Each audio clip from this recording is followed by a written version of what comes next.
So, U.S. intelligence officials allege a conservative financial website, Zero Hedge, is amplifying Kremlin propaganda.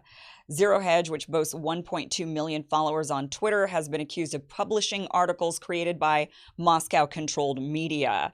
Of course, they're going to say, well, if you have anything that is against what the Biden administration is saying, then you are obviously controlled by Russia, right? Well, the AP allowed anonymous U.S. officials to make the call, anonymous, right, and admitted the alleged association is not based on any direct links. So they don't actually have any evidence of this.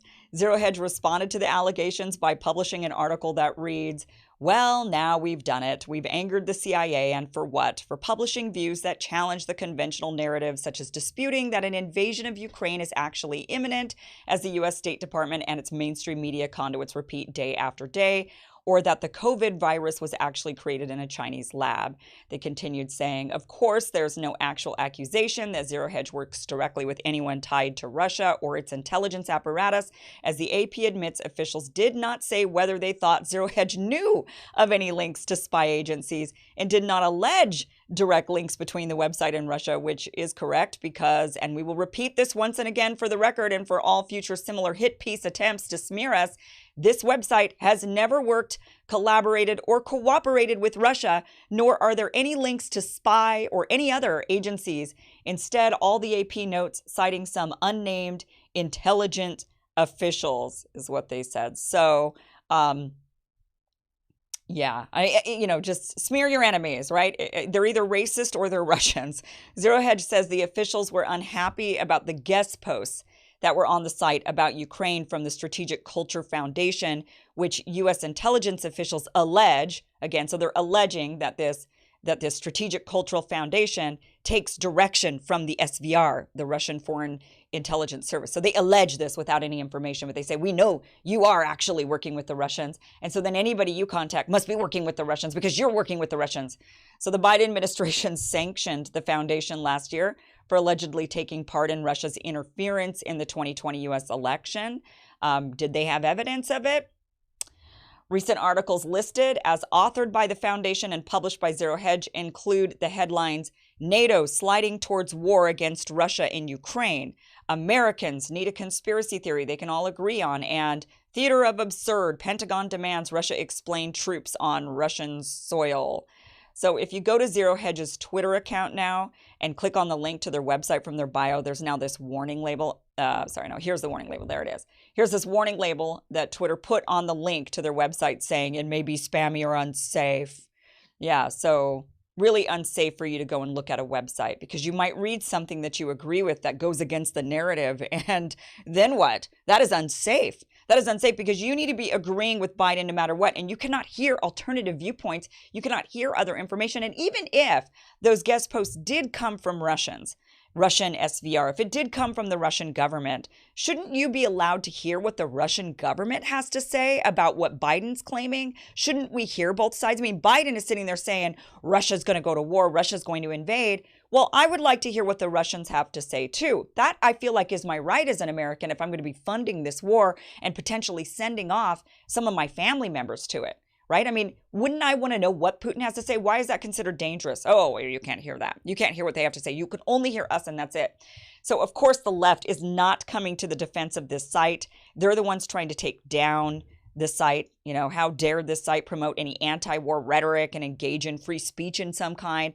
So, of course, here we are, in an alternative universe for many of us. Tucker Carlson is the one who has to come to the site's defense. Let's go ahead and watch. How long before they try the same thing with Joe Biden's many other critics in the media, all of whom, we can tell you firsthand, have also been accused of working for Vladimir Putin? And when that does happen, when these voices are silenced, what will we call it then? CNN will, of course, describe it as a necessary national security measure, but it's not that. It's tyranny. It's unbelievable. It's unbelievable that we are living in a time period where the left, liberals, are not actually coming to the defense of Zero Hedge. Now, I know some of you are going to say, no, Kim, liberals are not the left. The left is something different. And right, I get it. But look, I've had this discussion with many people before. You don't get to decide your label, unfortunately.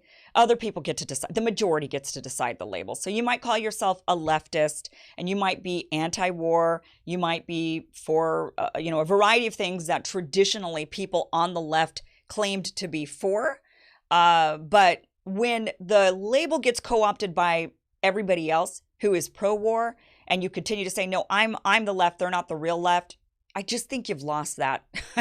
I think you just have to relabel yourself, unfortunately. Otherwise, you get lumped in with those who are now pro-war leftist, pro-authoritarian, pro-government, pro-obey or else, right? That is what the left has become. And so, but anyway, that's neither here nor there. That's not this particular conversation we're having right now. I'm just putting it out there that I think, rethink it. So now you've got Tucker Carlson. He is coming to the defense of the Zero Hedge, which I read a lot of Zero Hedge and stuff that comes from them. They have a very anti-establishment bent. They have a very populist bent. They're anti-war, right? They want to try to get the truth out there. They're very skeptical of the Fed. They're skeptical of the narratives. The COVID narrative, of course, they've been very much skeptical of.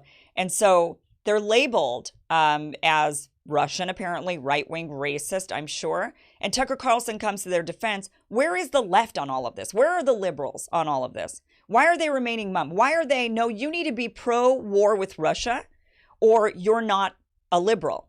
You need to be pro all of these authoritative mandates or you're not a liberal. You're not really, truly in the right. You're not in the moral right. That is what they have now. They've now co-opted they've picked up the torch. And they're now running with it, the morality torch of this is what we believe. And if you don't agree with it, then you're an immoral, horrible, deplorable human being. And you're a Russian and a racist. So that is where we're at with this, is that Zero Hedge, without any evidence, is being labeled as a Russian asset of some kind. It's sort of like when Hillary Clinton called Tulsi Gabbard a Russian asset. They label everybody Russian assets. I've been called one too. Everybody's been called one. If you go against the narrative, you're a Russian asset. So I guess Russia's got a lot of great assets, right? I don't know. I mean, this is just insane. All right, guys, thanks so much for watching. Let me know your comments. You can also, by emailing me, Kim@KimIversen.com. You can follow this show, depending on, I'm sure you're watching it on one of these platforms, but this show is available on YouTube, Rumble, Rockfin, and of course, I also have my locals community, so be sure to check it out. That is where I do casual live streams, post stuff about my life. Everybody posts about things that they're finding. It's very interesting information being shared there in my wonderful locals community, so be sure to check it out. That link is either down below or up in the corner, depending on where you're watching. Thank you guys so much for being here, and I'll see you again soon, very soon.